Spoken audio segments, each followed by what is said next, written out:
Good morning, students. We should continue the topic Shakespearean tragedy, the features of Shakespearean tragedy. And I already took a photo and sent it in the WhatsApp, so you can follow the text.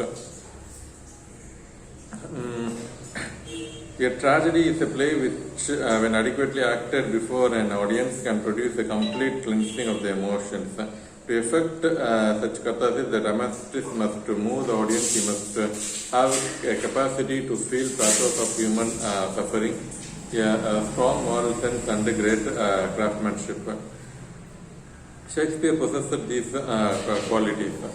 So, why Shakespeare is the greatest playwright ever, even in the world literature, and that's what we are studying here. Some peculiar qualities, salient features that he follows in his plays. Okay, and generally, what are the features of good tragedy or great tragedy is that to make audience cry. Okay, so that is the thing, and by making the audience cry, and their emotions are cleansed. Okay, so this is the way of life we should not lead. That's how audience will think after watching a tragedy. Okay, and Shakespeare is master in it, and a good tragedy will expose human suffering. Okay, and that's what that should be reflected in great tragedies, and Shakespeare did it perfectly. Shakespeare wrote 11 tragedies, beginning with Titus Andronicus. They include 4 great tragedies: Hamlet, Othello, Macbeth, King Lear. The 2 great Roman tragedies, Julius Caesar, Antony Cleopatra, and lyrical tragedy, Romeo and Juliet. So I already told you the 4 great tragedies are going to be King Lear, Macbeth, Othello, Hamlet. Okay, and along with that, he wrote other tragedies like Titus Andronicus and Julius Caesar, Antony Cleopatra, and Romeo and Juliet is a lyric tragedy, which is full of songs. Okay, and a Shakespearean tragedy is a story of exceptional calamity leading to death of a man in high estate and invoking human actions and suffering. And the peculiar feature of Shakespearean tragedy is that it tells about the story of a man who has high esteem in society as well as in his heart. Okay, he is not a Shakespearean tragedy is definitely not a common man's tragedy. He is of high esteem. Okay, so he may have valor, or he may be intelligent, and he may be rich and prosperous. So. Or he may be generous in heart, and so he is not ordinary person. He is always going to be a great man of high esteem. Okay, so this is the most important feature of Shakespeare. Despite of being the high and noble qualities, he faces a horrible death. Okay, how? Even though the tragic hero is, even though the hero is going to be the man of high esteem, he faces a tragic death, and that's why he became a tragic hero. How? Though he has lots of noble qualities, and yet he falls. How this happens to such a great man? And that's how that is the main plot of Shakespearean tragedy. Okay, and by exposing such a great man's fall, such great man's horrible death, he also exposes the general human suffering. The whole humanity is suffering up in their life. Okay, so that is the intelligent way of handling and writing dialogues and writing the story of Shakespeare.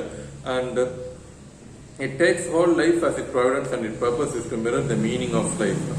So that is life. Human life is actually suffering, yet we will have hope. And that is the meaning of life, and this meaning of life is beautifully exposed in Shakespearean tragedy.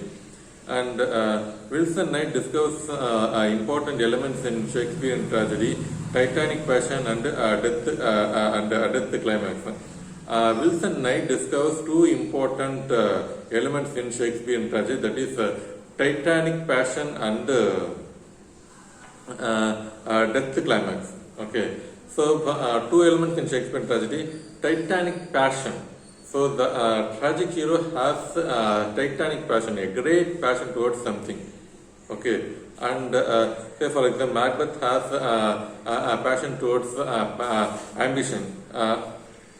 And that is power. He wants power. He wants to become a king, and he wants to control people. And being ambitious, he has passion for being ambitious. Okay, and Othello is over possessive with his wife, and Hamlet is ambitious. Hamlet is he's a great scholar. He wants many knowledge, lots of knowledge, and they have it's. We definitely all of us have desire, but when the desire turns out to be a kind of passion, and that too the passion is going to be a Titanic passion, and because of that he falls. Okay, so let's say the Macbeth, the tragic hero Macbeth, he wants to be a king, and for that he will do whatever he wants. Okay, so that is the problem. There is nothing wrong to be, he wants to become a king, but what are you going to do to become a king? That matters a lot, and Macbeth does all kinds of evil activities to become a king. Okay, so that's the problem with the tragic hero. He is a great warrior and he has noble qualities, yet because of this particular tragic flaw, he falls. And though the Shakespearean tragedy is full of, let's say, tragedy, crying scenes, yet in the end there is hope. Human life will have hope, and we should turn towards it. Love will not die, love will not perish, truth will not perish, all the truth will be exposed to everybody, to all people, and love will also never going to be perishing. Okay. So that is the main feature. They are the main features of Shakespearean tragedy, and the most important characteristic features of Shakespearean tragedy are given here is 10 points. We will read in this video. We shall see the 5 points, first 5 points of Shakespearean tragedy. Shakespeare's tragedy are based on stories and incidents taken from history or legends.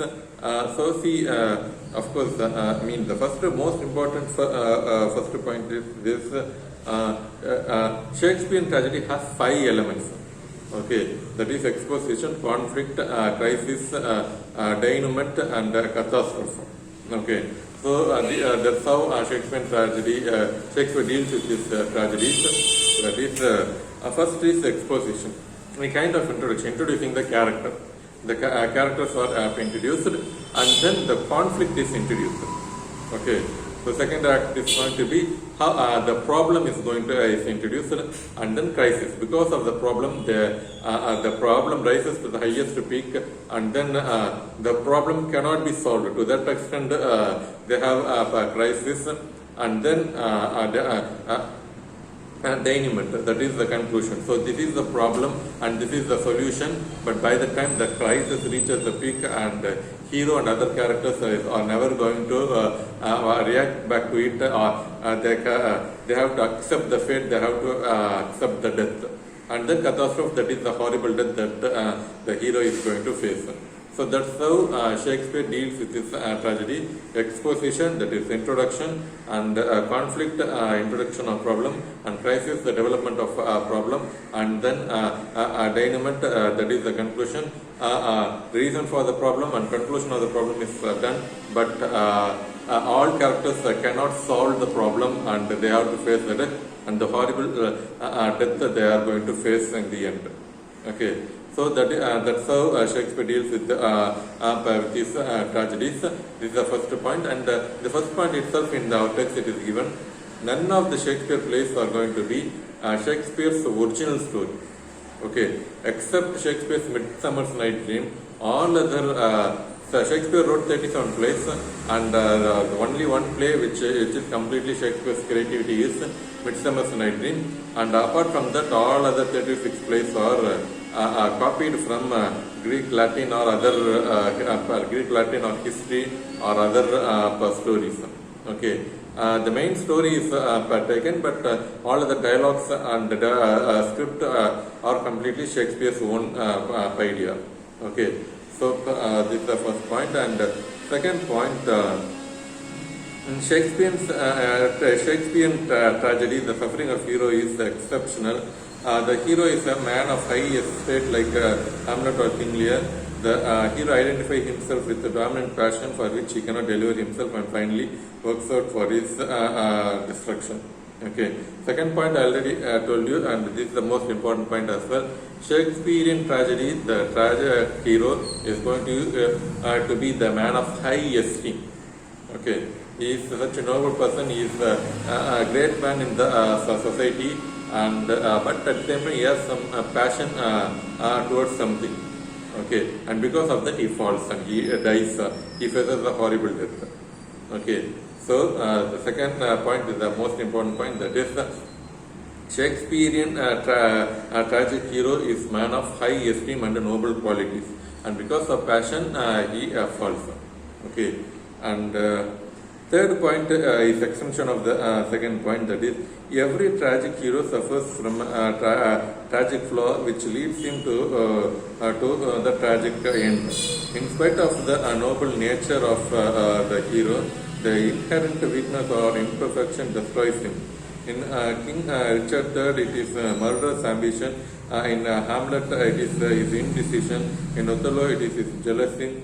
In Macbeth, it is black and deep desires, and King Lear, it is uncontrollable wrath, and so on. Okay. So the third point is, despite having noble qualities, the Shakespeare's tragic hero has some tragic flaw. Not some tragic flaws. It is only one tragic flaw he has, and because of the one tragic flaw, he faces the horrible death. Okay. See, Macbeth's tragic flaw is being ambitious. Okay, and Othello's tragic flaw is being suspicious with his wife. Okay, and King Lear's tragic flaw is being wrath. Okay, wrath, extended anger, uncontrollable anger. That is wrath. And Hamlet is procrastination, indecision, postponing the things. Okay. So they are all the tragic flaws, and Hamlet being a genius, being highly scholarly, and being very intelligent, he is taking consideration into all things. So what are the advantages of taking revenge? What are the disadvantages of taking revenge? And whether there is ghost or not, he thinks a lot. He is overthinking a lot, and therefore he is not involving in any action. He is simply thinking, and he is not involving in action, and he is postponing the things. Okay, whether can I propose Ophelia or not? What are the advantages of proposing a girl? And Ophelia's father is my enemy, and despite being my enemy, can I propose Ophelia or not? And likewise, he is confusing, and he is confusing Ophelia herself, and therefore Ophelia also commits suicide, and Hamlet also faces a horrible death. Okay, so Hamlet, being a great scholarly person, he has the tragic flaw of procrastination, and then he faces death. Okay, so the tragic flaw Shakespeare's hero has, and because of the tragic flaw they fall. Okay, so this is the third point. And fourth point, the essence of Shakespearean tragedy is conflict. The catastrophe rises out of the unresolved conflict. Shakespeare's greatest success was the portrayal of soul struggle or self-division of leading characters. The conflict releases energy in the form of uncontrollable spiritual forces, causing violent disturbance in the moral order of the world. The Shakespeare tragedy, in its final analysis, is highly spiritual, as says the theme of tragedy is conceived by Shakespeare is spiritual fulfillment or failure, a destiny higher than which is related to to his earthly life. See, the fourth point is Shakespeare beautifully presents the spiritual conflict. Okay, all of us have the spiritual conflict. Whether let's say all of us want to be a good person, okay, which we are unable to do. Each and every individual want to be a good person. I want to be a good man in the society. I want to be a good student. I want to be a studious student. Okay, all of us want to be so, but all of us have their own flaws, and they are unable to be a good person. And because of this flaws only, humans suffer. All of us want to be good. That is human nature. That's what the tragic Shakespeare's tragic hero does it.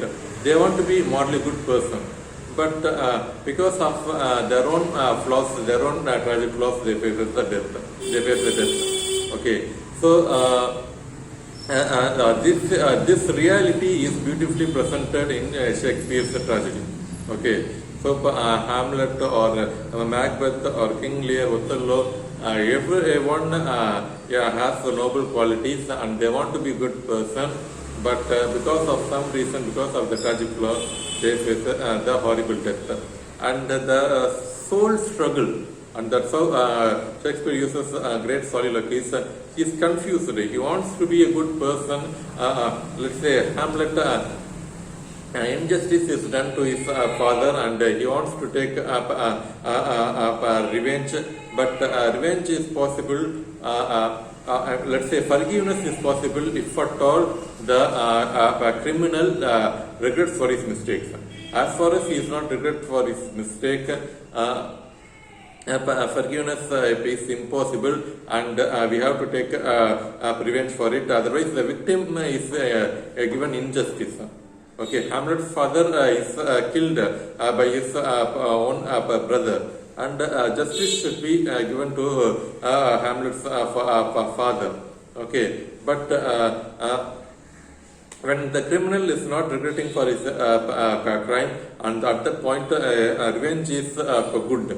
Okay, so let's say there is a theory that revenge is not good in society. So we have to analyze. There is no wrong in it. If I take revenge on it, whether if Hamlet takes revenge on his father's death, whether the society will consider him as a great person or not. What the society will think about think of Hamlet. He thinks Hamlet thinks in these angles. Okay, and this is a kind of confusion, the conflict that Hamlet has. Not only Hamlet, all Shakespeare's tragic hero faces such kind of conflict, and in one way or the other, each and every one of us will understand the tragic hero's dilemma, the conflict. Okay, the moral conflict. Okay, that is beautifully presented by Shakespeare, and this is the fourth point, most important point of Shakespearean tragedy. That is the beautiful presentation of the tragic hero's spiritual conflict. The fifth point, there is a kind of fatality and inevitability in Shakespearean tragedy. All calamities come from a character and action. We feel helplessness of man before the forces he realizes. The tragic hero is striking at himself. The hero's character involves his fate. The catastrophe leaves behind what Bradley calls impression of waste, a feeling that so much goodness is destroyed, so much human endurance and suffering have come to nothing. Okay, and let's say another important feature in Shakespearean tragedy is, of course, definitely important feature, the element of fate. Okay, even if you want to be good, fate is tempting us, fate is forcing us to do evil things. We mistake a good person for a bad person, and fate matters a lot. Okay, so Macbeth, the involvement of witches, and in Othello or in King Lear, the involvement of cyclone or storm, and if there is no storm for the natural calamity, then the life would have been in a normal way. The fate matters a lot, and because of fate, something even if you want to do good things because of fate, natural calamity, or the situation, everyone is good, but the situation makes us to do evil things. Okay, so that also is the most important reason for human fall. The tragic heroes fall, and we cannot do anything for that. We also have our own flaws, and the fate also is playing with our life, and we cannot do anything for it for that. Okay, so this problem is beautifully presented in Shakespeare's plays, Shakespearean tragedy. Okay, let me continue in next video. Thank you.